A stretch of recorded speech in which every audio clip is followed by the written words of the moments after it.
Meus irmãos, a paz do Senhor Jesus a todos. Que bom estarmos aqui, viu? Difícil de chegar. Avenida Brasil, irmão, só quem anda nela sabe, viu? Esta obra aí do BRT é uma obra quase que eterna. Parece que Jesus vai voltar e o BRT não vai funcionar, né? Era, salvo engano, era para a Copa do Mundo de 2014. Nós já estamos em 2023. E aí eles estão fazendo um recapeamento de pista que parece que eles fazem toda hora.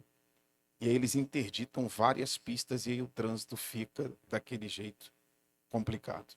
Mas graças a Deus que nós chegamos, eu quero glorificar a Deus por essa oportunidade, agradecer mais uma vez ao pastor Natanael Eufrásio, à igreja, esse amigo de Deus, aos servos do Senhor, que aqui congregam, que aqui estão, ao pastor Robson, a todos que sempre têm estendido o convite a mim para estar aqui com os irmãos. Eu quero convidá-los a abrir as vossas Bíblias, por gentileza. Segundo o livro dos Reis de Jael, capítulo de número 4, nós vamos refletir um pouco na palavra de Deus, alguns princípios bíblicos, algumas reflexões bíblicas que certamente são abençoadoras para a nossa vida, para a nossa família, para a nossa casa. É extremamente desafiador, irmãos, nos dias de hoje.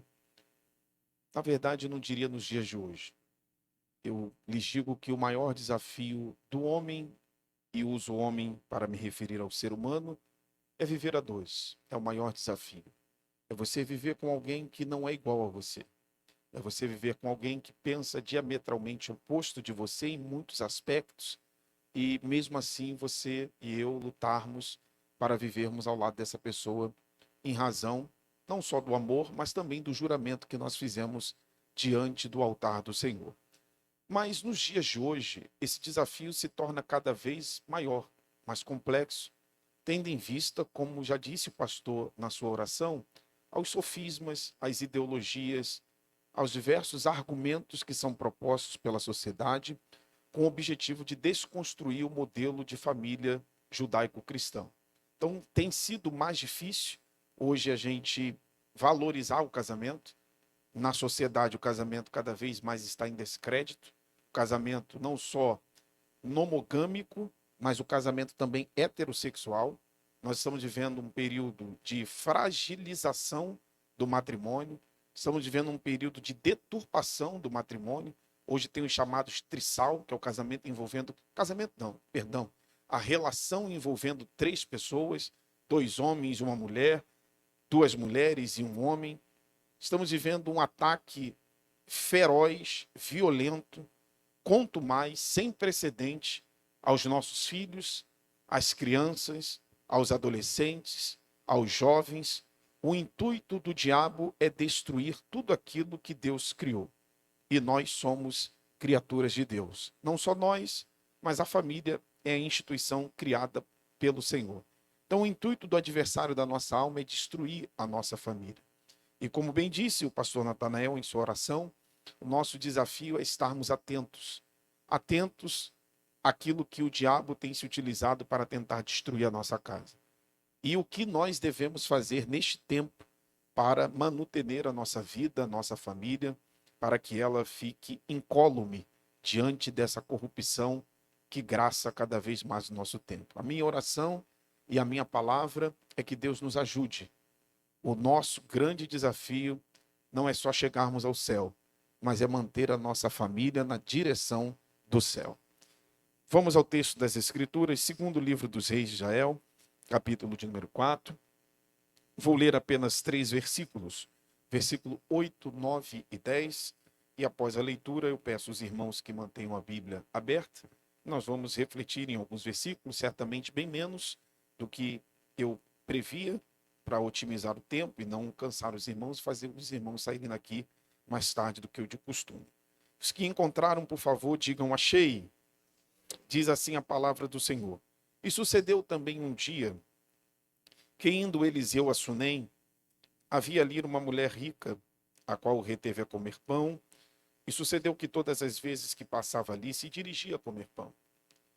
E ela disse a seu marido, eis que tenho observado que este que passa sempre por nós é um santo homem de Deus. Façamo-lhes, pois, um pequeno quarto junto ao muro, e ali lhe ponhamos uma cama, uma mesa, uma cadeira e um candeeiro. E há de ser que, vindo ele a nós, para ali se retirará. Quantos podem dizer amém pela palavra de Deus? Tome o seu assento, por gentileza.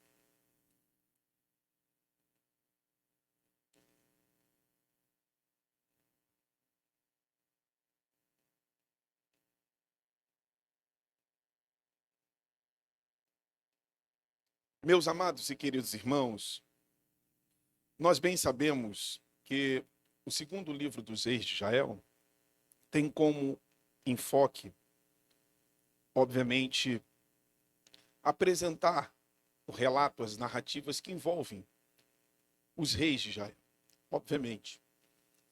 E à medida em que a Bíblia apresenta algumas narrativas envolvendo os reis de Israel, o primeiro e o segundo livro dos reis proporcionam espaço para que o autor também apresente narrativas que envolvam dois profetas, obviamente em destaque, a saber, Elias e Eliseu. Profetas que serviram como um instrumento de confronto à idolatria do seu tempo, profetas que serviram como instrumento de confronto aos reis que se julgavam Deus ou soberano, que pensavam que podiam fazer o que queriam das suas vidas e do seu próprio governo. Mas foram também profetas que estiveram envolvidos em situações particulares de pessoas, nas vidas, nas famílias. E o segundo livro dos Reis de Israel nos proporciona isso. Aliás, lhes digo que existem pelo menos diante de nós, no capítulo 4 e 5, 6 eventos ou 6 relatos que envolvem diretamente o profeta Eliseu. 6 relatos que, ao meu sentir, estão intrinsecamente relacionados. Por exemplo, o capítulo de número 4, versículo 1 ao 7, nós temos o relato de uma mulher pobre, viúva, que estava ameaçada de perder os seus filhos para os credores, tendo em vista a dívida que o seu marido deixou. Capítulo de número 4 ainda, versículo 8 ao versículo 37, nós temos uma narrativa de uma mulher rica que não tinha filhos e Deus usou o profeta para que ela pudesse ter filhos. O capítulo de número 4 ainda, versículos de número 38 ao 41, nós vemos o profeta Eliseu envolvido na purificação de um alimento contaminado. Versículos de número 42 ao 44, mesmo profeta envolvido na multiplicação de um alimento inicialmente insuficiente para que aqueles discípulos pudessem estar alimentados. No capítulo 5, existem outros 2 eventos, outros 2 relatos nos quais o profeta Eliseu estava envolvido. Versículo 1 ao 19, a cura de um leproso. E o versículo de número 20 ao 27, a lepra que acometeu um homem que não era leproso. Se nós observarmos, essas 6 narrativas bíblicas, elas podem se organizar ou podem ser organizadas em 3 blocos temáticos, de modo que cada 2 narrativas se inserem num bloco temático específico. Se notarmos as 2 primeiras narrativas, repito, versículo 1 ao 7 do capítulo 4, versículo 8 ao 37 do capítulo 4, é um único bloco com 2 narrativas e com um tema específico. Qual é o tema? Família. A narrativa do versículo de número 38 ao 41 e 42 ao 44 é um outro bloco de 2 narrativas que tem um tema específico. Qual é o tema? Alimentação. O capítulo de número 5, versículo 1 ao 19, do 20 ao 27, outras 2 narrativas com um único tema predominante. Qual o tema? Saúde. Alguém que ficou leproso e alguém que ficou curado de uma lepra. Por que eu disse há pouco que, ao meu sentir, esses 6 eventos estão intrinsecamente relacionados? Porque é impossível pensar em família, não pensar em alimentação e não pensar em saúde. Essas 3 temáticas, elas se entrelaçam, elas se harmonizam, de tal modo que as nossas famílias precisam ser saudáveis espiritualmente, emocionalmente e fisicamente. As nossas famílias precisam, inevitavelmente, de sustento, de alimentação, para que elas possam se manter de pé. Mas a nossa família precisa ser família, mas não uma família de qualquer jeito. Uma família conforme o padrão sugerido pelas próprias Escrituras.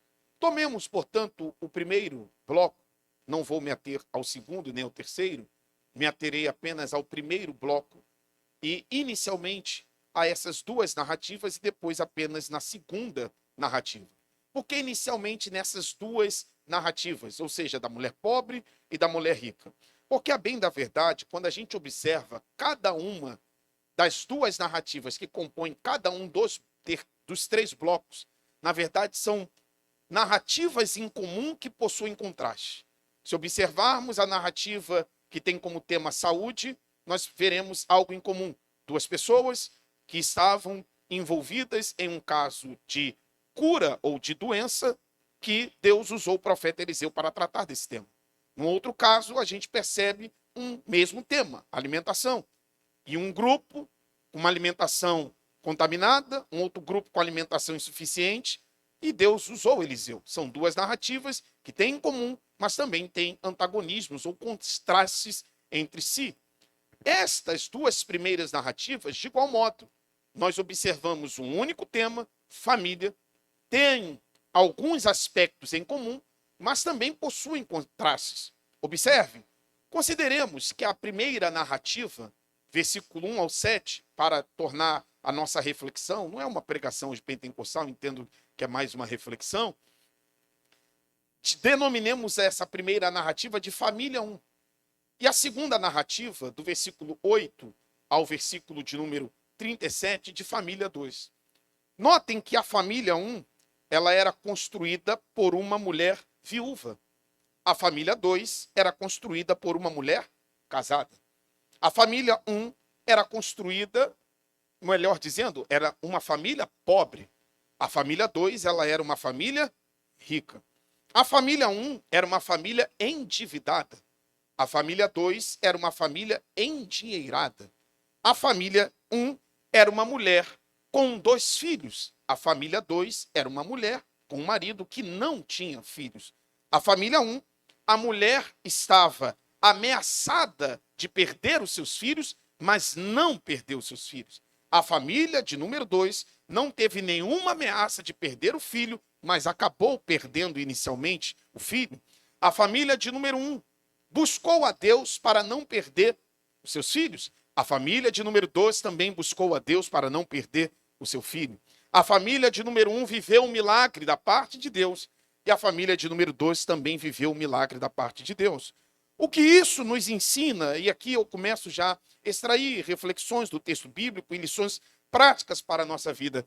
A primeira lição que a gente precisa aprender com esse texto é que o próprio texto, tanto da família 1 quanto da família 2, ainda que possuam similaridades, familiaridades, parentescos, eles possuem contrastes para nos deixar a lição que não existem famílias iguais. Se não existem famílias iguais, não deveríamos, portanto, querer tentar viver igual uma outra família vive, porque cada família tem a sua própria realidade. Nós vivemos um tempo em que as pessoas querem estabelecer o padrão da sua família como padrão para outra família. O padrão da minha família não é o padrão para a sua família. O padrão da sua família não é o padrão para a minha família. O padrão para as famílias é o padrão da Bíblia. Mas eu preciso viver de acordo com a minha realidade. Existem famílias que aqui estão, que são famílias um pouco mais abastadas financeiramente. Um exemplo de casos práticos. Se são abastados financeiramente, um pouco mais em relação ao outro, se uma filha for casar, é possível que essa família possa fazer uma festa de celebração de casamento, contratando um buffet, contratando um espaço, contraindo um compromisso financeiro que conseguirá honrar. O problema é que, às vezes, a família pobre que não pode, pensa que pode satisfazer o mesmo desejo que a família rica conseguiu satisfazer. E aí o que ela faz, pastor Manuel? Ela contrai uma dívida, faz o pai, servidor público, fazer um empréstimo, contrair uma dívida que às vezes não pode pagar, faz o pai contrair um compromisso que às vezes ele vai deixar de pagar o apartamento dele em dia, vai deixar de se alimentar adequadamente como fazia, para satisfazer a vontade da sua filha, que entendeu que o parâmetro para ela casar é ter a mesma festa que a sua colega teve, que o seu amigo teve, que a sua prima teve. E isso é um grande erro que as famílias cometem, porque quando a gente quer viver pautado na família do outro, a gente acaba contraindo para a nossa família uma realidade que não é a nossa, e depois a gente não consegue dar conta dessa realidade e procuramos desesperadamente o pastor, a igreja, para que a igreja e o pastor resolvam problemas que a gente contraiu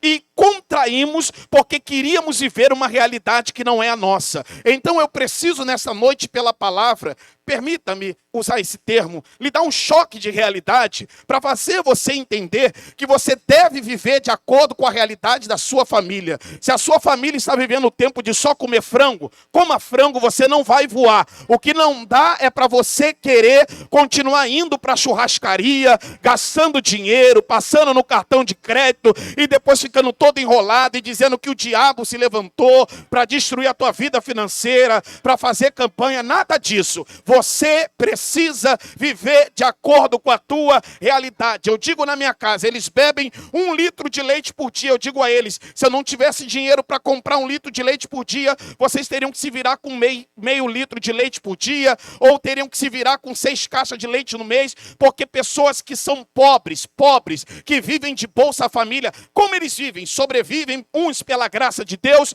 outros eu nem sei como, porque mesmo com a graça é difícil, mas conseguem sobreviver. E tem uns crentes na igreja, desculpe o termo, cheio de frescura. Não dá para viver. Não dá para comer. Tá dando para comer, tá dando para viver, tá dando para você morar onde você está.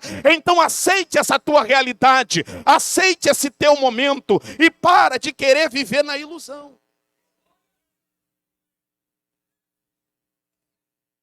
É a realidade. Você é pobre, filha. Não dá para fazer festa de 70 mil reais. Você é pobre, bota o pé no chão. Porque a pessoa já começa, pastor Natanel, fazendo uma dívida de 70 mil para festa.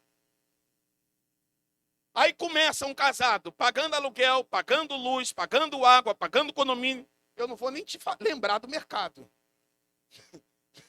Você pode fazer lista de promoção, você vai no Guanabara, você vai no Presunic, você vai na Donai, você vai na Atacadão, mas você não vai deixar menos de um salário mínimo no mercado. Então as pessoas se esquecem que tem mercado, que tem conta de luz. Se você quiser o básico do conforto, de vez em quando, ligar um ar-condicionado, ainda que seja inverte, você vai gastar alto na conta de luz. O crente não tem gato no relógio, amém, irmãos?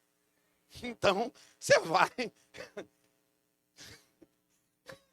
Não só não tem gato no relógio, como também não tem gatonete. Então ele paga Claro, paga Sky, se ele quiser ter uma TV a cabo, paga TIM. Essas brincadeirinhas, no final do mês, dá 4, 5, 6 mil reais. Será se dá para fazer festa? Mas se não fizer festa, vai casar do mesmo jeito. Eu não estou dizendo que a festa não é legal, não é bonito, não é lindo, não é maravilhoso. Longe de mim esse pensamento. Mas não tem como algumas pessoas fazem, não vou citar nome. Um caso recente de uma pessoa que o pai, com problemas de saúde gravíssimo, praticamente cego, em razão dos seus problemas de saúde. Precisando, inclusive, gastar dinheiro para fazer uma cirurgia para não ficar cego. E a filha fez o pai assumir uma dívida, gastar o dinheiro que ele não tinha para pagar a festa de casamento dela. E o pai disse, primeiro, você não era nem para casar com esse rapaz, isso não é direção de Deus, mas eu quero casar. Casou desobedecendo a direção de Deus. Casou desobedecendo a direção do pai. Casou quase matando o pai. Pasmem, no dia do casamento dela, irmã Késia, O pai estava na UTI do Hospital do Coração, entubado. E ela casou com o pai entubado. Fez festa. E o casamento não durou 3 meses. Porque o tempo que estamos vivendo é o tempo que supervaloriza a festa em detrimento a valores que de fato sustentam casamento. O que sustenta casamento não é festa. O que sustenta casamento é viver de acordo com a sua realidade.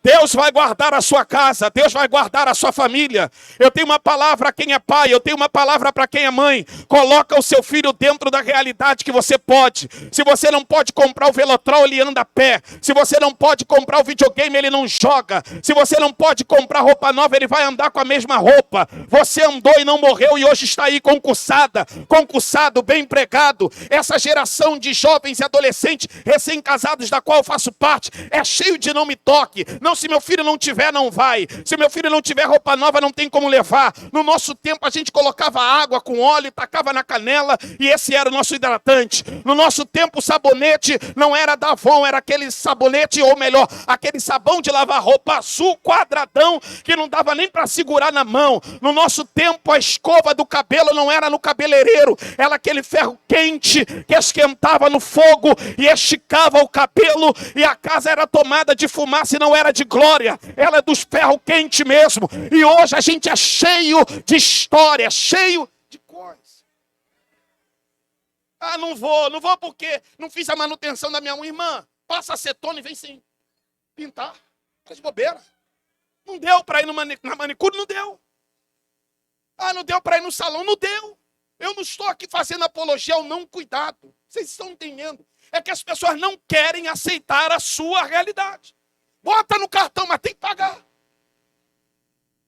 E o juro de cartão agora está tramitando aí a lei para diminuir. Mas o juro de cartão é 400% ao ano. Se não pagar, não é minha área, é coisa de doido. Fica devendo aluguel, carro, mas dever cartão de crédito é quase... Fica louco. Não é melhor não dever nada. Eu estou só dando um exemplo. Mas às vezes as pessoas estão encalacradas de dívidas, por quê? Elas não querem viver conforme a sua. Se eu parar aqui, tá ali o nosso decano, pastor Comercino, às vezes a gente vinha com o mesmo terno, em vários cultos da semana. Era ou não era, pastor? Um terno quando se converteu. Um paletó. Irmãos, eu cansei de viver isso. De andar da Avenida Brás de Pina, esquina com a Rua do Cajá, até o final da Rua do Cajá, a pé, para congregar na antiga Assembleia de Deus da Penha, congregação Rua do Cajá 2. E a sola do meu sapato era furada. Eu não só andava da esquina da Brás de Pina, da Rua do Cajá. Eu morava na Oliveira Belo. Eu andava da Oliveira Belo até a Rua do Cajá, com o mesmo sapato. Chovia e a sola dele ficava ensopada de água. O terno era o mesmo, a gravata era a mesma. E não morri. A gente precisa entender se a realidade é essa. É essa. Tá ali, meu filho fez 2 anos. Dia 6 de abril eu poderia me endividar, ter feito festa de 1 ano, ter feito festa de 2, mas eu tenho uma família gigante. Só para você ter uma ideia, no meu casamento, e graças a Deus que não teve mais festa, porque eu casei no meio da pandemia.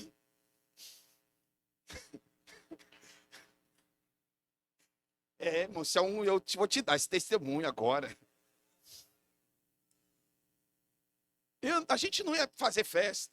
Família muito grande, irmão. Só eu tenho 7 irmãos. Só para você ter uma ideia, a nossa lista de casamento era 350 pessoas. 200 pessoas era só família e cortando. Aí você imagina eu, já sendo pastor, tendo que dividir 150 convites, 75 para cada um, para convidar pastores, amigos, gente que me conhece há muitos anos.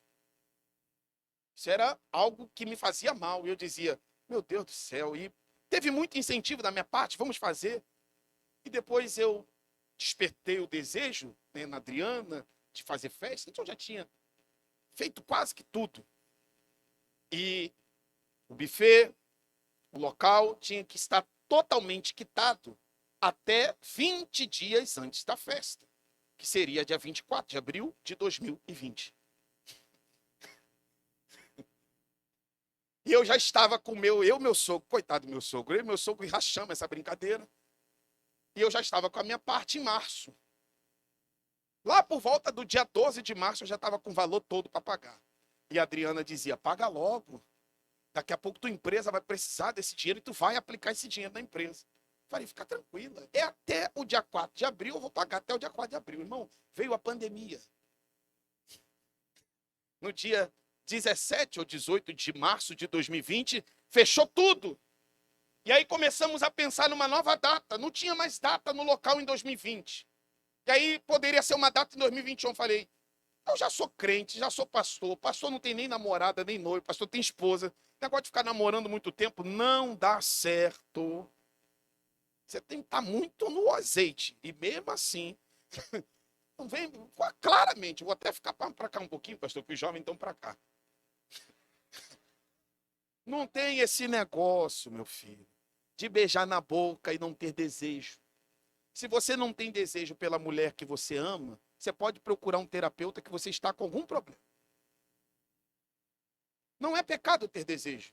À luz da Bíblia, pecado é satisfazer o desejo antes ou fora. Não há nenhum problema em ter desejo. Agora, eu não sei como que essa gente consegue hoje, namorando, e o namoro deles parece quase casamento, conseguir controlar esses impulsos com essa intimidade próxima que eles têm. E namorar 5, 6 anos, dormindo na casa um do outro, acordando junto, viajando junto. Pode botar uma auréola na cabeça e ir para o céu sem escala. Não vai nem passar no seio de Abraão. Nem dormir. Vai direto. Então, tinha esse compromisso de fazer a festa de casamento, estava com o dinheiro. Irmãos, eu já ia fazer o sacrifício de ter que botar os móveis da minha casa tudo no cartão de crédito. Eu falei, meu Deus do céu, podia parar com esse negócio de festa. Veio essa pandemia. A pandemia, em termos do meu casamento, foi um livramento, irmão. E Deus tocou no coração da Adriana. A Adriana falou, quer saber de uma coisa? Vamos cancelar. Falei, amém, glória a Deus. Eu não ia dar essa sugestão. Mas por dentro, irmão, falei, graças a Deus. Bispo Davi, na época eu ainda congregava na missão, estava quase morto. O bispo André, que celebrou o meu casamento, eu, Adriana, os meus pais, nem os irmãos dela foram, nem os meus irmãos foram. Entramos na igreja, o pai dela entrou com ela na igreja sem vestido de noiva, já estava tudo alugado, tudo pronto. Fizemos a celebração, fomos para a casa da minha sogra, comemos um pedaço de bolo, depois fomos para a nossa casa. Até a viagem de lua de mel precisou ser cancelada. E o dinheiro? Botei imóvel planejado na minha casa todinha, sem precisar fazer dívida. Eu ia fazer dívida de imóvel planejado para poder fazer festa, e o dinheiro da festa, paguei os móveis planejados, eles estão lá em casa até hoje, na sala, no quarto, no banheiro, na cozinha, na sala, nos 2 quartos. Coisa de Deus. Eu, graças a Deus, olho para trás hoje e eu digo, se eu não tivesse na pandemia, eu tomaria a decisão de não fazer festa, porque é melhor o conforto dentro da minha casa do que fazer uma festa de apenas 4 horas, 5 horas e depois não ter um conforto de poder deitar numa boa cama, de poder guardar os seus utensílios, as suas roupas, dentro de um bom guarda-roupa. Vou lhe dar um exemplo ao inverso. Um casal de amigos meus, não são muito ajuizados, eles vão aprender com o tempo. Vira e mexe. Eles estão comendo em restaurantes caríssimos. A menina é blogueira e gosta de postar onde está. Outro dia foi para um hotel, num sábado e domingo, gastou 10 mil reais no hotel. Pasmem com o que eu vou lhes dizer. Na casa deles, até pouco tempo, não tinha armário para guardar roupa.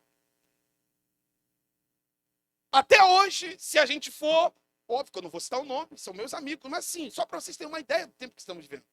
Se até hoje eu for na cozinha deles, não tem armário para guardar pote, não tem armário para guardar alimento. É esse tempo que estamos vivendo, é o tempo de querer tentar demonstrar para os outros que temos o que não temos, acreditando que isso sustenta a família. Isso não sustenta a família.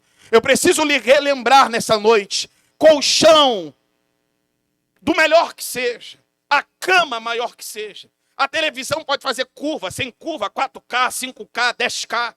A poltrona pode fazer massagem na sua coluna. Isso não sustenta casamento. Festa não sustenta casamento. Vou além. Dinheiro, por tudo responde, mas também não sustenta casamento. O que sustenta casamento é temor a Deus, é compromisso com juramento e amor à pessoa que você escolheu para construir um casamento. Portanto, não avalize, não avalie e nem tampouco descreia do teu casamento, porque ele não é igual ao do teu pai ou da tua mãe. Teu pai é sua mãe, é seu pai, é sua mãe. Você e o seu marido é você e seu marido. Você e a sua esposa é você e a sua esposa. Eu quero declarar sobre a sua vida que na sua realidade o seu casamento glorificará a Deus. Na sua realidade o seu casamento vencerá os desafios do seu tempo.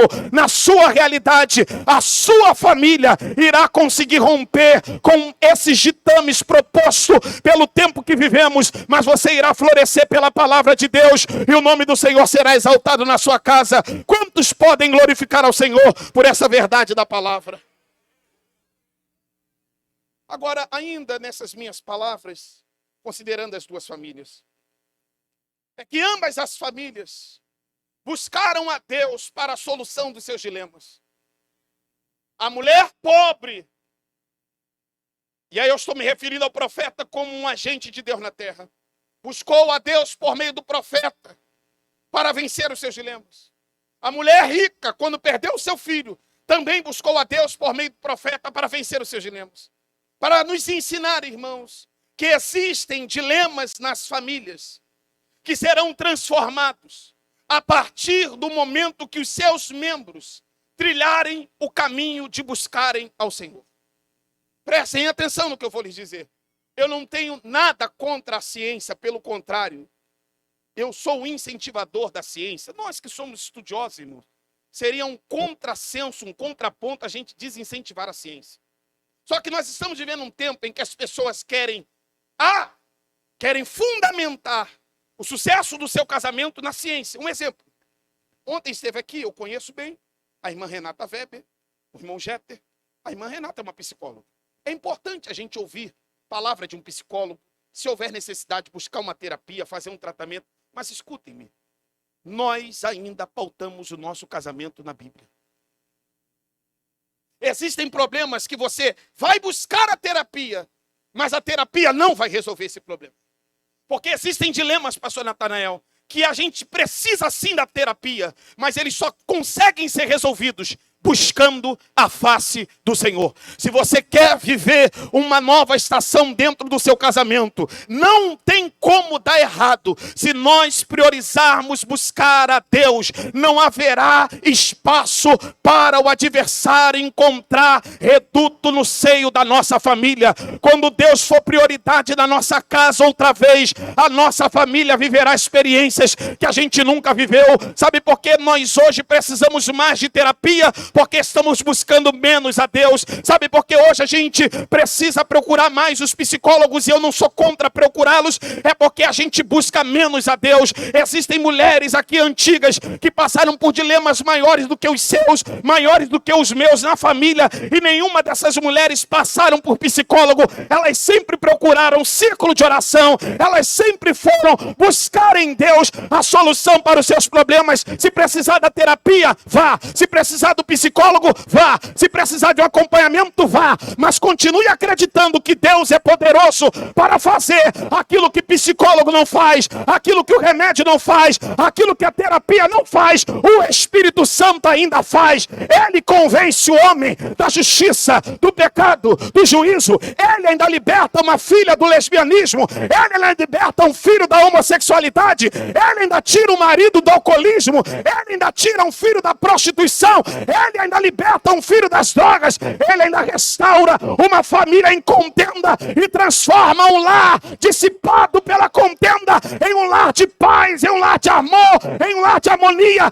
Eu creio que o caminho mais excelente ainda é buscar a Deus. Eu tenho uma palavra para lhe entregar. Se você puder, vá sim, vez por outra, numa pousada. Se você puder, viaje sim com a sua família. Tudo isso é bom, tudo isso é maravilhoso, mas nos tempos atuais, as pessoas estão às vezes procurando o caminho errado para resolver os seus dilemas. Casamento está com problema? Vamos viajar para melhorar. O caminho ainda está dentro de casa, dobra o joelho, ora, e a tua casa pode melhorar para a glória de Deus.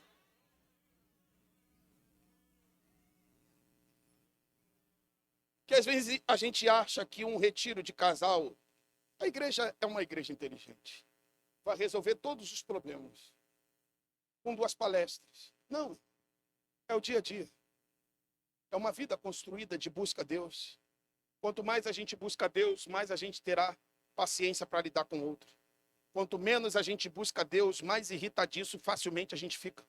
Quanto menos a gente busca a Deus, mais exposto ficam os nossos defeitos e os defeitos do outro. E mais aumenta o apontamento dentro do casamento. Já reparou que quando o casal busca mais a Deus, mais tranquilo o casal fica, mais compreensível o casal fica. A oração ainda é a arma poderosa para a manutenção da família. A oração ainda é uma arma poderosa para o sustento da família. Eu quero lhe incentivar nessa noite pela palavra. Sustenta a tua família na oração. Sustenta a tua casa na oração. Se você chegou aqui querendo desistir da tua casa, eu tenho uma palavra para te entregar. A oração ainda pode mudar a história e o curso da tua casa. Quantos testemunhos certamente há nessa igreja de pessoas que poderiam levantar a mão e dizer: eu orei 10 anos, eu orei 15, eu orei 20.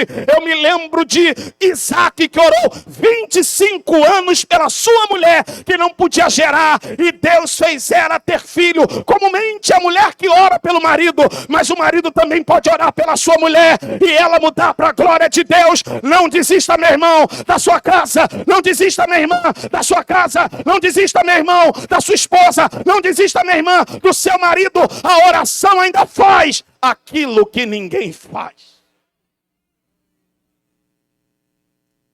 Vamos ao texto do capítulo 4, a partir do versículo de número 8, trazer mais 3, 4 lições e a gente termina. O texto diz que Eliseu, eu vou fazer uma tradução mais adequada, não é que ele ia para Sunem.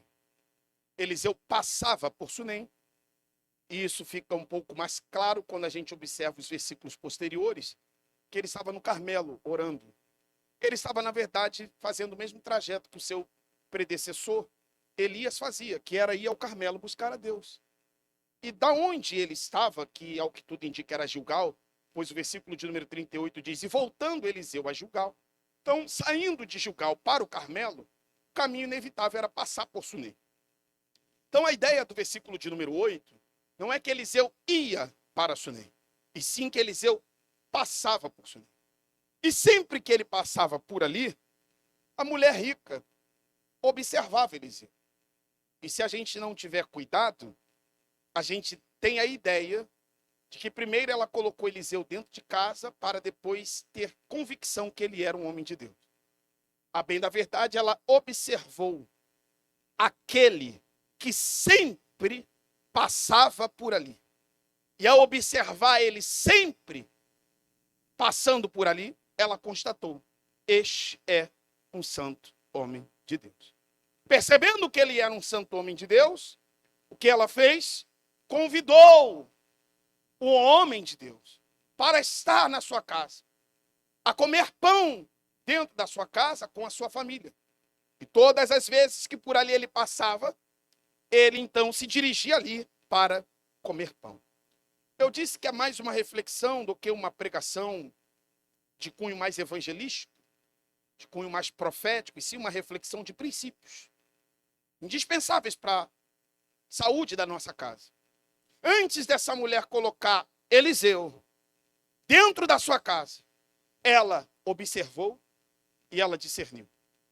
Eu vou repetir. Antes dela colocar Eliseu dentro da sua casa, ela observou e ela discerniu.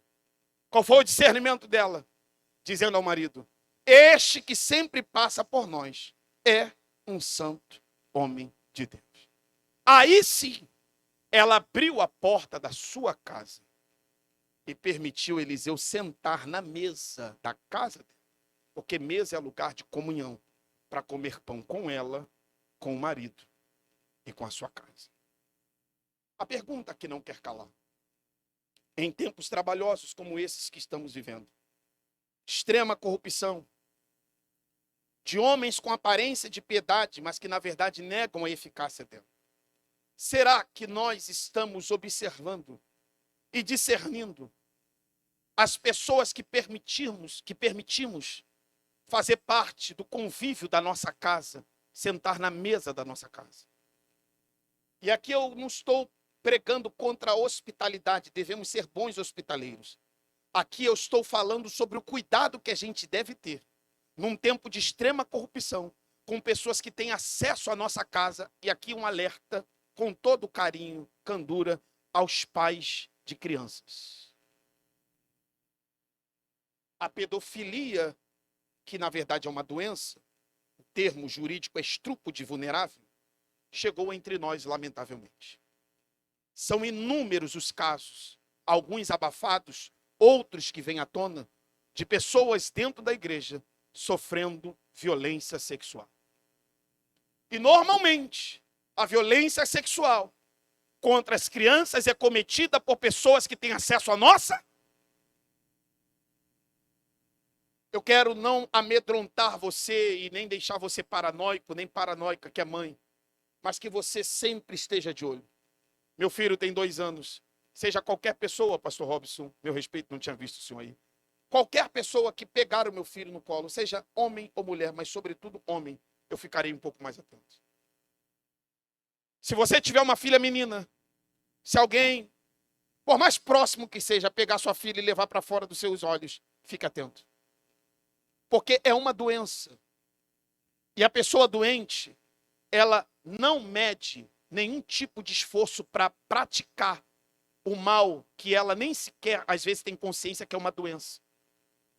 Eu não vou citar o nome, eu não vou citar o local, mas eu estou me referindo a um pastor com mais de 50 anos de ministério, que pastoreava a congregação, influente em um grupo de igrejas. E há pouco tempo veio à tona que ele aliciava várias crianças da própria família e da própria congregação que ele era o pastor. Sabe por que lhes digo isso, pai e mãe de adolescentes e jovens? Para que vocês redobrem a atenção. Quando sua filha começar a ingressar num colégio novo, num cursinho novo, e começar a fazer novas amizades, fala: mãe, deixa minha amiguinha dormir aqui. Não conheço a sua amiguinha, não conheço os familiares dela, não conheço os pais dela. Mãe, deixa eu dormir na casa dela. Não vai dormir na casa dela, porque às vezes a prática do lesbianismo começa aí. A tendência, a influência para a homossexualidade começa aí. Às vezes os filhos são abusados, não só sexualmente, abusados ou violentados no autoritarismo na casa de um amiguinho, voltam de lá oprimidos, e a gente acha que foi outra coisa, e a gente não discerne, a gente não observa. Eu quero declarar nessa noite pela palavra de Deus que o Espírito do Senhor abrirá o meu e os teus olhos espirituais, e nós não seremos ludibriados nem enganados por nenhum tipo de sofisma e nem por quem quer que seja que porventura se aproxime dos nossos para tentar destruir, seja os nossos filhos, seja a nossa casa. Eu ministro sobre a tua vida o mesmo discernimento que havia sobre aquela mulher, que haja sobre você, para que você abra a tua casa para pessoas que agreguem, não pessoas que destruam, para que você abra a sua casa para pessoas que edificam e não destruam aquilo que você está edificando e construindo. Eu tenho uma palavra de Deus para lhe entregar. Houve um tempo na igreja, um tempo mais antigo, que crente ia para a casa de outro crente para orar, para jejuar. Hoje a gente vai para comer, hoje a gente vai para assistir uma série no Netflix. Eu quero declarar nessa noite que a tua casa precisa ser um ambiente de oração outra vez, que a tua casa precisa ser um ambiente de experiências espirituais, que a tua casa precisa receber mulher de oração, homem de oração. Teu filho precisa ter experiência, não com jogo eletrônico apenas. Teu filho precisa ter experiência, é com o poder de Deus, é com a glória de Deus, é com a unção de Deus. Essas experiências marcam, mas isso dependerá de quem colocamos dentro da nossa casa. E aí eu trago uma outra reflexão. Pois o nível da espiritualidade das pessoas que permitimos colocarmos dentro da nossa casa influencia no nível da experiência que nós viveremos com Deus dentro do nosso lar. Eu vou repetir, o nível da espiritualidade das pessoas que permitimos colocar dentro da nossa casa influencia o nível da experiência que temos com Deus dentro do nosso lar. Essa mulher só teve o nível da experiência com Deus, de ver o seu filho reviver, porque ela abriu a porta da sua casa para alguém com nível de espiritualidade à altura do profeta Eliseu. Eu lembro-me de um texto, Maria e Isabel, elas só viveram aquela experiência dentro da casa, porque uma mulher cheia do Espírito Santo entrou dentro daquela casa. Perdemos um pouco desse viés nos nossos dias, porque recebemos às vezes na nossa casa gente que entra para falar mal de pastor, gente que entra para falar mal de igreja, gente que entra só para falar mal do outro, gente que entra para fazer fofoca. Mas quando entrar gente dentro da nossa casa,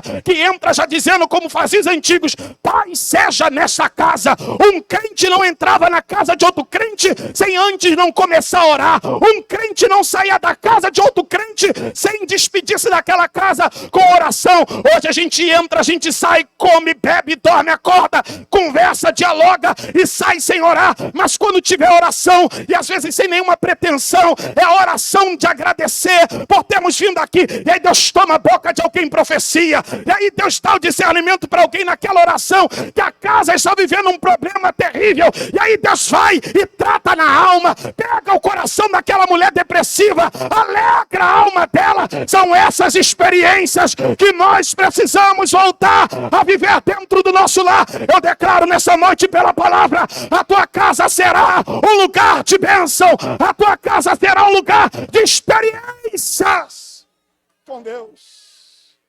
Aleluia. Glória a Deus. Eu olho para o meu filho, tem 2 anos. De vez em quando ele está lá dormindo. Essa madrugada ele acordou várias vezes, foi na sala, eu vendo televisão. Ele, papai, eu abraçava ele, botava a mão na cabeça dele e orava. Nossos filhos precisam ser cheios do Espírito Santo ainda na infância. Nossos filhos precisam ter experiência com Deus ainda na meninice.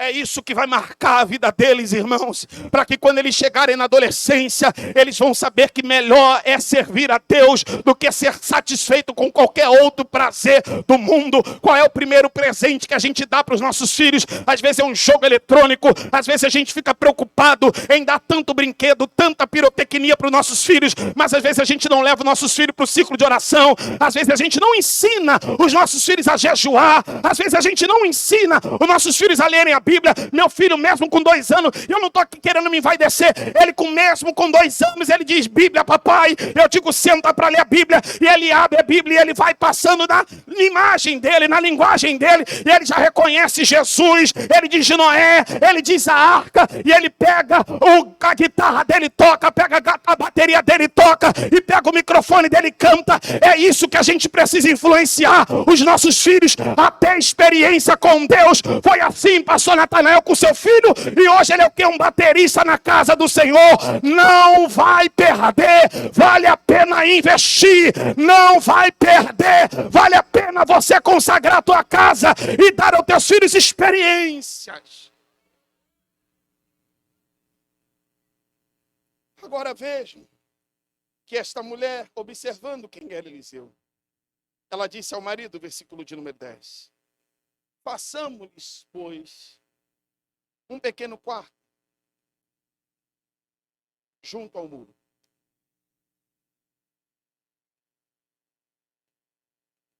A sugestão dessa mulher é fazer um quarto de alvenaria, irmãos, que apontava para um quarto permanente, e não um quarto feito de ramos de cabanas que eram comum naquele tempo, que apontava para uma moradia temporária. Mas eu quero ressaltar algo aqui nesse texto, no âmbito de família. Eu não vou falar da cama, da mesa, da cadeira, do candeeiro. É que ela disse ao marido, façamos.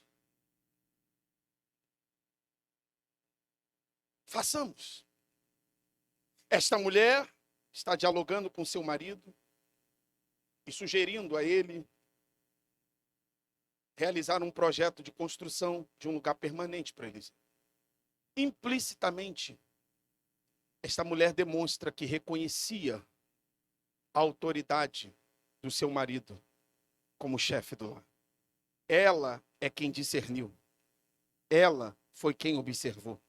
Ela foi quem tinha o desejo de construir, mas ela não construiu. Antes de construir, ela disse ao marido: façamos. Eu tenho uma palavra a dizer essa noite. Em tempos de feminismo, é necessário, é indispensável. Vai ficar só para as mulheres, não, vai chegar a parte dos homens, fiquem tranquilos. Que as mulheres cristãs tenham a Bíblia como parâmetro de identidade feminina e de construção para a família. Eu vou chegar um pouquinho para frente. Eu vou falar as mais novas e falarei também as mais antigas. Nós estamos vivendo um tempo, irmãos, que as meninas mais novas não têm mais essa visão de homem como sacerdote do lar. Eu estou generalizando, tem exceções. E sabe qual é o incentivo? Muitas vezes dos pais, que dizem para elas, e aqui eu não estou dizendo que é pecado, vai trabalhar, para você não depender do seu marido. Vai trabalhar, porque no dia que não der certo, você não está na mão dele. E aí o casamento já começa com uma menina com o nariz em pé, que não reconhece a autoridade do marido como cabeça e como sacerdote do lar. Biblicamente falando, senhoras, não se ofendam. Biblicamente falando, não é estudo, então eu não vou entrar em detalhes. Deus não criou a mulher para o mercado de trabalho. Essa função é do homem. A mulher foi para o mercado de trabalho porque o homem, em muitos momentos, não conseguia sozinho proporcionar um melhor conforto para a sua família. Então a mulher foi para o mercado de trabalho para ajudar o marido. Isso não é pecado, mas é uma quebra de princípio que traz muitos problemas para a família. Porque o filho passa a ser criado na creche, passa a ser criado com a avó, passa a ser criado com a tia, e aí ele perde a atenção do pai e da mãe na primeira infância, e vocês sabem os problemas que isso se desdobrará na vida adulta.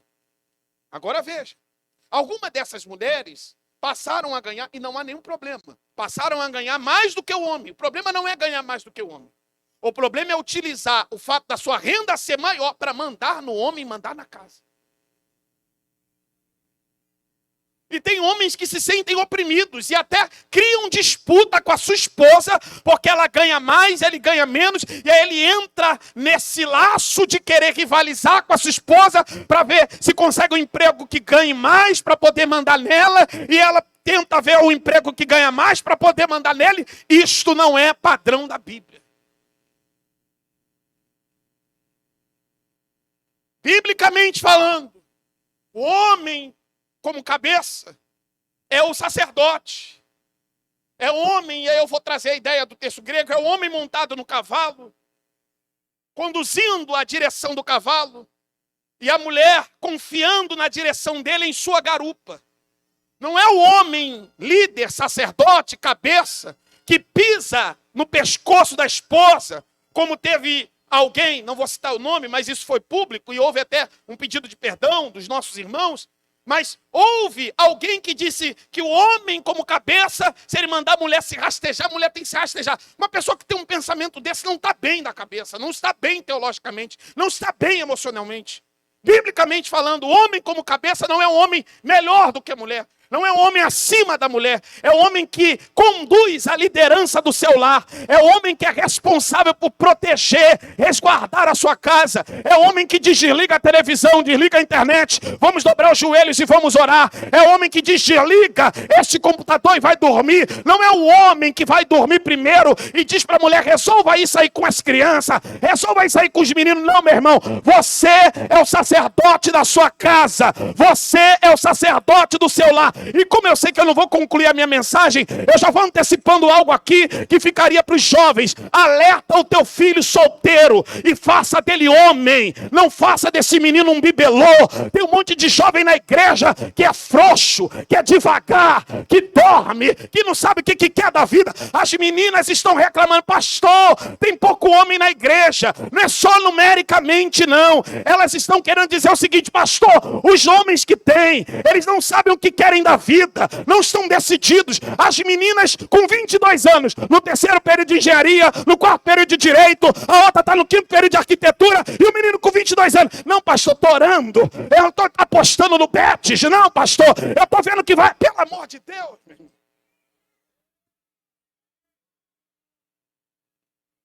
Boba é você se casar com ele. Você vai passar fome. Ou vai ter que sustentar marmanjo. E com todo respeito, desculpe as minhas expressões, mas esses meninos têm que ser macho, irmão.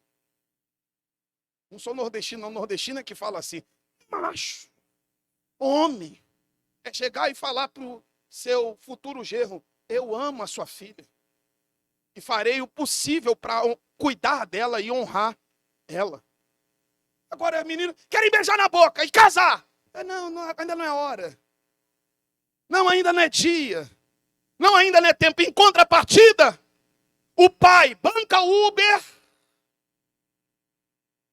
banca o hambúrguer artesanal, banca o ingresso no estádio de futebol. E eu não estou falando de adolescente com 12, 13 anos, não, porque não tem nem idade para namorar. Eu estou falando de galalau com 22, 23 anos, que o pai até paga a mensalidade da academia, para o playboy puxar ferro, ficar com um braço robustecido, mas não acorda cedo para um trampo. É isto que algumas meninas acabam tendo de encarar, e aí elas se acham no direito de virar o homem da casa, porque está casada com um cabra que não se posiciona como homem. Quebras de princípio. Então, a mulher precisa ver o homem como o sacerdote. Mas vamos no texto para a gente parar. Quando a mulher sugere, façamos implicitamente, o marido concorda. E eu preciso entregar uma palavra a nós homens. A cultura do machismo, que é o antagonismo do feminismo, será desconstruído ou desconstruída a partir do momento que nós reconhecermos que o papel da mulher ultrapassa o limite dos afazeres domésticos. Mulher não foi feita para ser empregada.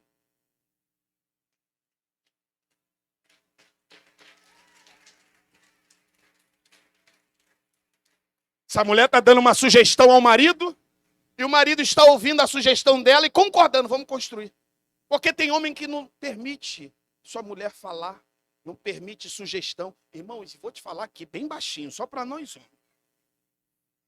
Irmão, boca de mãe e de mulher é um problema.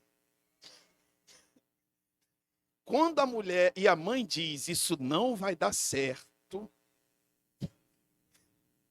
Quando a mulher diz, olha, eu sei que é de Deus, mas eu acho que não é a hora. Não, mas eu vou fazer. Tá bom. E uma das piores coisas que tem para nós homens, vocês vão rir, é quando a coisa não dá certo e a gente tem que voltar de cabeça baixa para dizer, mas não deu certo. E o nosso maior medo é ouvir justamente isso que o senhor acabou de falar. Eu não te falei? Valorize a sua esposa. Valorize a voz dela mais do que a voz dos seus amigos. A mulher não é apenas alguém que faz a comida, que lava a roupa, que passa a roupa, que cuida das crianças. É a parceira, é a companheira, é a conselheira, é a que chora, é que no dia que a gente está na cama que vem trazer o remédio. Esta mulher, ela reconhecia a autoridade do seu marido, mas seu marido confiava no discernimento espiritual da sua mulher. Ela está dentro da casa, ele estava dentro da casa dela, profeta. Porque essa mulher e este homem decidiram construir um quarto para o profeta. O texto, repito, no versículo 10 diz, façamos. O texto diz, mais uma vez o texto não diz, eu vou fazer. O texto diz, casamento não é unilateral. Casamento é bilateral. A decisão é tomada em Vou além, relembrando o que eu disse há pouco. Casamento não é rivalidade. Quando a gente não entende que o casamento serve para glorificar a Deus, a gente acaba se enveredando no caminho da rivalidade no casamento. Porque eu quero ser de um jeito e às vezes quero fazer a outra ser do meu jeito. A outra é de um jeito e quer fazer eu ser de um outro jeito. E a realidade, ninguém será do jeito de ninguém. O senhor que está casado, foi casado, melhor dizendo, há tantos anos, conseguiu mudar a serva do Senhor? Não muda, irmão. Ninguém muda o outro. Não adianta, você não vai mudar o seu marido não vai te mudar. E o que fazer, irmão Rafael? Entender que vocês não são rivais.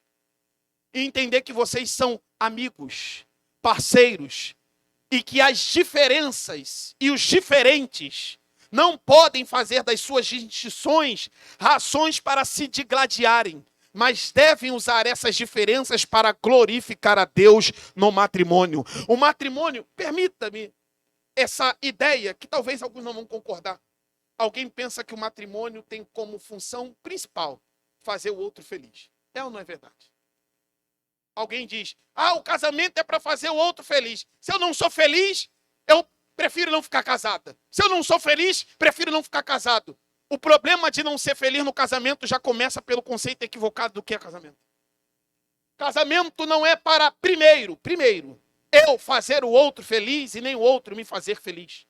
O casamento é para que ambos glorifiquem a Deus no matrimônio. Se o meu casamento me faz feliz e faz a minha esposa feliz, mas não glorifica a Deus, esse casamento não é saudável. Agora, se o casamento glorifica a Deus, e mesmo que me contrarie em alguns momentos, mas se me contrarie para que a vontade de Deus prevaleça nele, esse casamento é saudável para a glória de Deus. Se a gente pensar assim, terá menos divórcio na igreja, as famílias serão mais fortes, as famílias serão mais robustecidas para a glória de Deus, porque o meu casamento, o seu casamento, ele não é prioritariamente para me fazer feliz.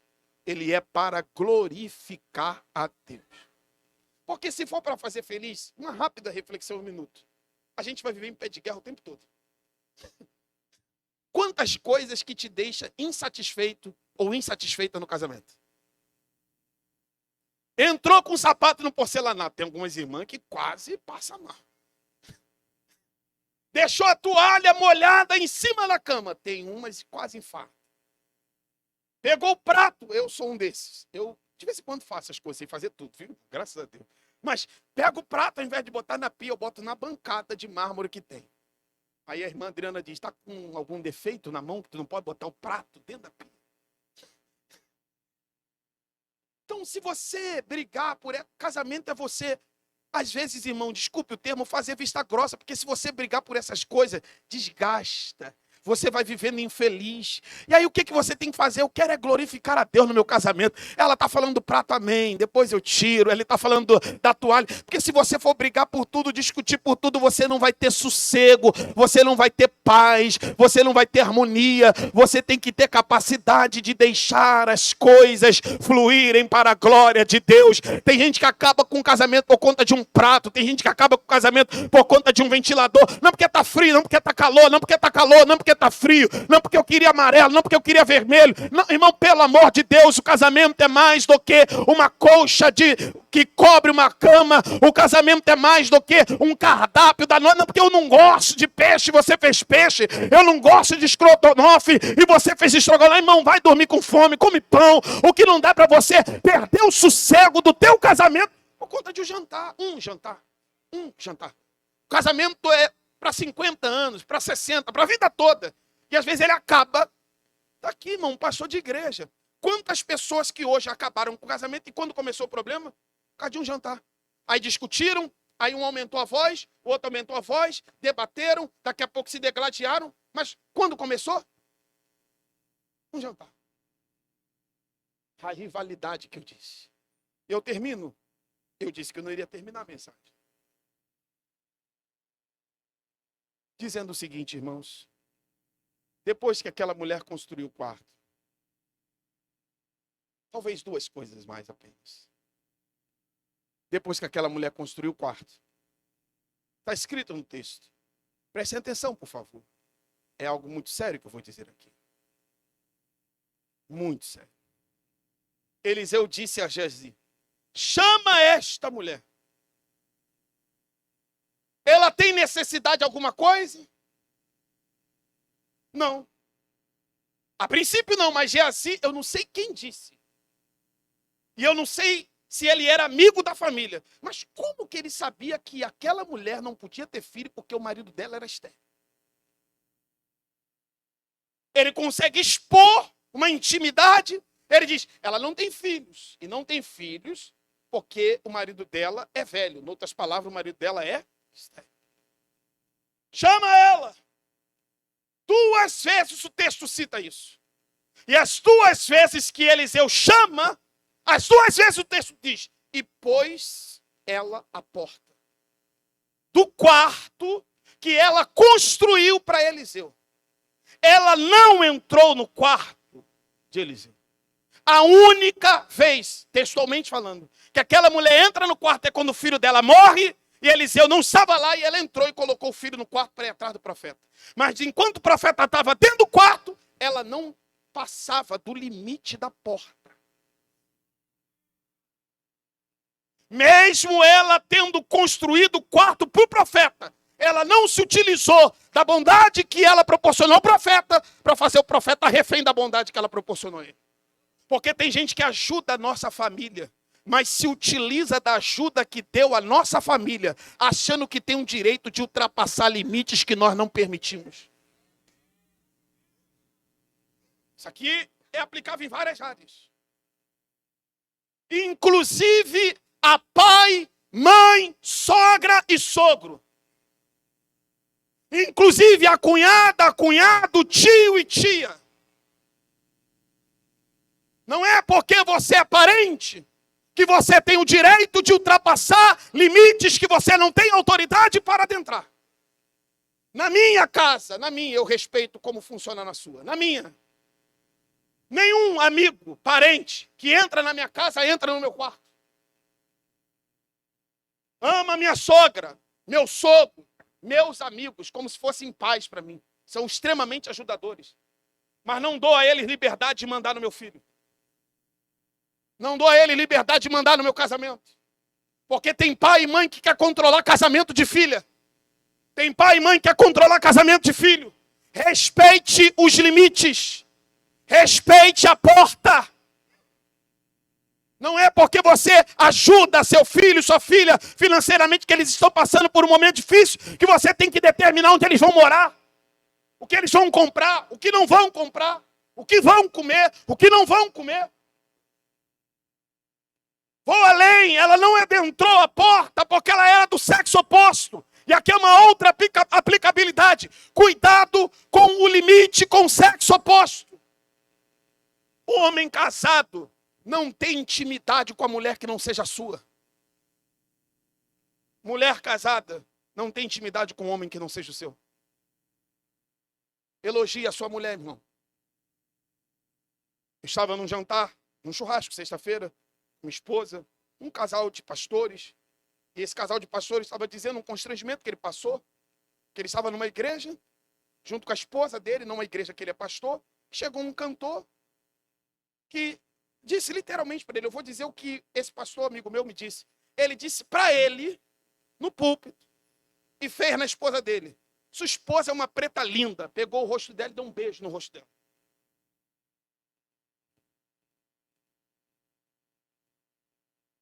Nós vivemos esse tempo que às vezes algum irmão diz, nossa, que irmã linda. A irmã pode ser linda, mas você não tem o direito de elogiar a mulher que não é sua. Cuidado com intimidade, irmãos. Até com a carona que você dá. Está sozinho? Está chovendo, irmã?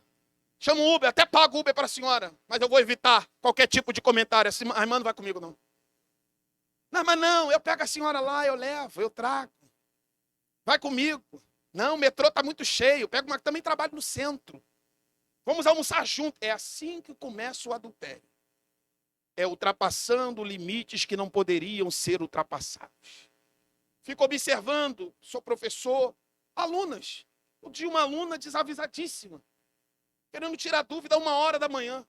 Eu nem respondi, mas a minha vontade era perguntar: vem cá, minha filha, tu não tem o que fazer, não? Se é a hora de você tirar dúvida, 1h da manhã, você não me respeita porque eu sou um homem casado?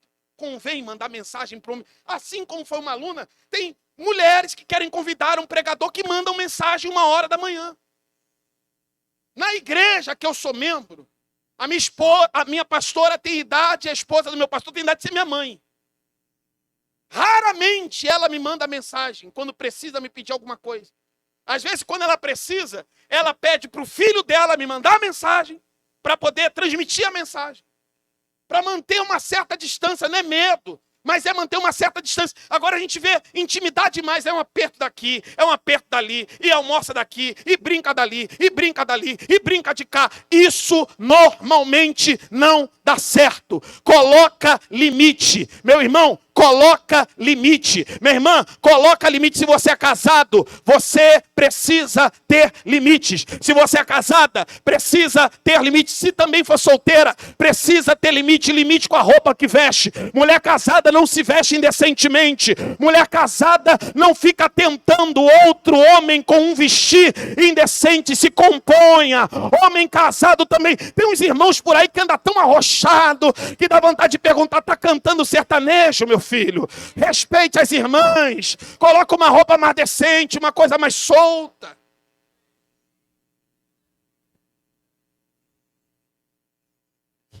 Só Jesus. Falar de família dá até amanhã, irmão. Vamos parar. É assunto para mais de metro, irmão. Menino nasceu, ela não tinha filho. Menino foi para o campo. É necessário ensinar os nossos filhos a ser e a fazer alguma coisa. Com todo carinho aos mais jovens. Vivemos o tempo de não querer mais ter profissão. O que você é? Influencer digital. Não sou blogueira, sou blogueiro.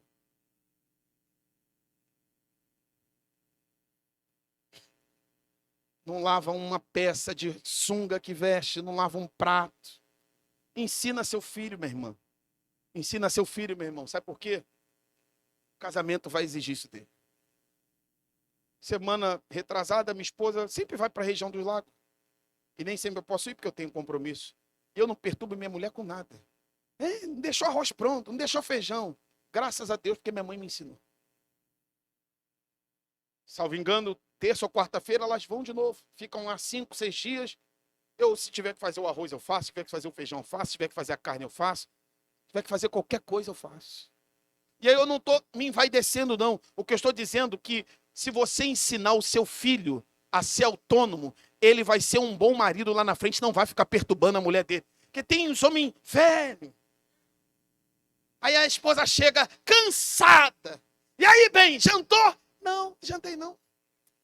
Estou esperando. Mas não é porque ele está esperando ela para jantar com ela, não. Está esperando ela para botar a comida dele no prato.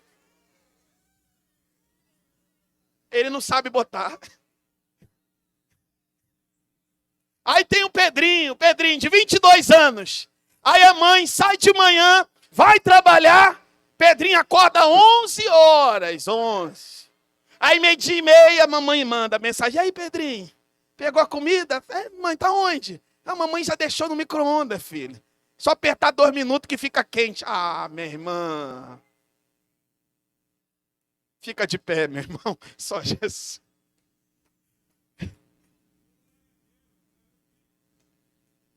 Tinha muito mais coisa.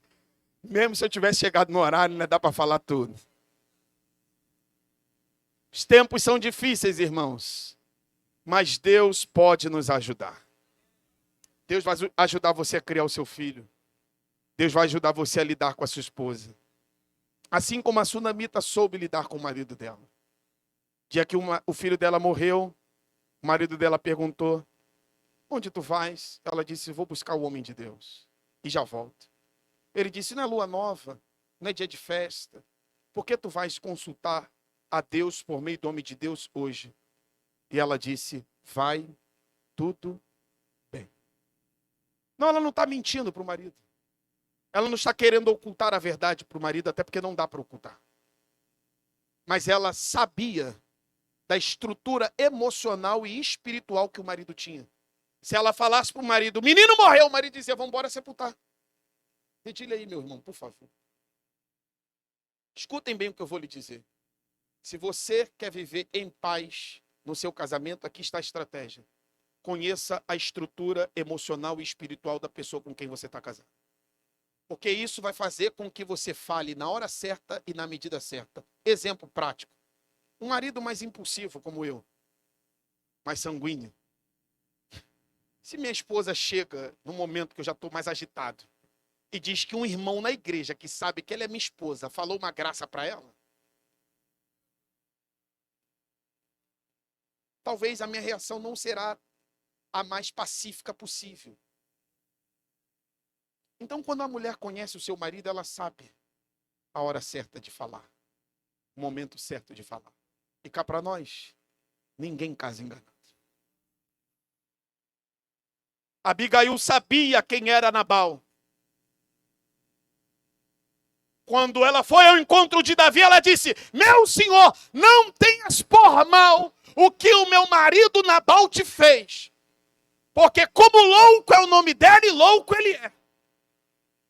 Ela sabia com quem estava casada. Sabia tanto que quando ela volta para casa, depois de ter se apresentado a Davi, está escrito no versículo 36 e 37 do primeiro livro do profeta Samuel, capítulo 25, que Nabal estava fazendo um banquete, tomado de vinho, e ela não falou palavra alguma. Por que ela não falou palavra alguma? Conhecia o marido louco que tinha.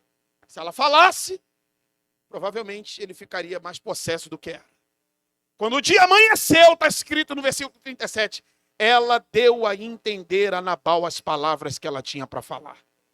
Saiba falar na medida certa e na hora certa. Considere quem é o seu marido. Você sabe quem é ele. Você também sabe quem é ela. Se a gente respeitar quem é o outro, nós viveremos melhor com o outro. O problema é que às vezes a gente quer fazer o outro ser igual a gente. E a gente não quer saber lidar com quem o outro é. Eu quero nesta hora orar pela sua vida e pela sua família. Mas antes disso eu quero convidar aqueles que ainda não fazem parte da família de Deus, o que só é possível por meio de Cristo, que estão entre nós aqui nesta noite nos visitando, que estão afastados dos caminhos do Senhor, ou que ainda não são cristãos, mas que queiram nesta noite fazer parte da família de Deus. Tornar-se um filho de Deus. Ser salvo em Cristo Jesus. Não tem outro caminho senão reconhecendo o plano salvífico de Cristo ofertado na cruz. Há entre nós alguém que queira voltar à comunhão com o Senhor?